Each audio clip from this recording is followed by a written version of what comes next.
রাহুল ব্যানার্জি মরেনি, ওকে শুটিংয়ের নাম করে মেরে ফেলা হয়েছে। ভিডিওটি যদি আপনাদের ভালো লাগে ফলো দিতে ভুলবেন না। অভিনেতা রাহুল ব্যানার্জি নিজে থেকে মরেনি, তাকে শুটিংয়ের নাম করে সেখানে নিয়ে গিয়ে পরিকল্পিতভাবে পানিতে ডুবে মেরে ফেলা হয়েছে। হ্যাঁ দর্শক, রাহুল বন্দ্যোপাধ্যায়ের নির্মম মৃত্যু ঘিরে এবার এমন চাঞ্চল্যকর তথ্য আমাদের হাতে এসেছে যা শুনলে আপনি আজ অবাক হতে বাধ্য হবেন।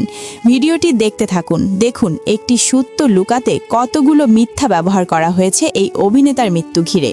অভিনেতা রাহুল টেলিভিশনের ধারাবাহিক নাটক ভোলে বাবা পার করে গা শুটিং করতে চায়নি সেই ভয়ানক জায়গা। পশ্চিমবঙ্গের পূর্ব মেদিনীপুর জেলার তালসারিতে শুটিং করতে না চাওয়া সত্ত্বেও তাকে সেখানে জোর করে নিয়ে যাওয়া হয় এবং তাদের নাটকের শুটিং শেষ প্রায়। এখন তাদের দুপুরের খাবারের সময়, যেখানে সবাই খেতে বসেছিল, আর এই অভিনেতাকে ডেকে নিয়ে যায় পরিচালক ও তার খুব কাছের কয়েকজন সঙ্গীরা। অভিনেতা প্রথমে নাকচ করলে তাকে কিছু একটা বলে নদীর তীরে, যেখানে বিপজ্জনক জায়গা, সেখানে এই রাহুল নামের অভিনেতাকে ডাকেন পরিচালক।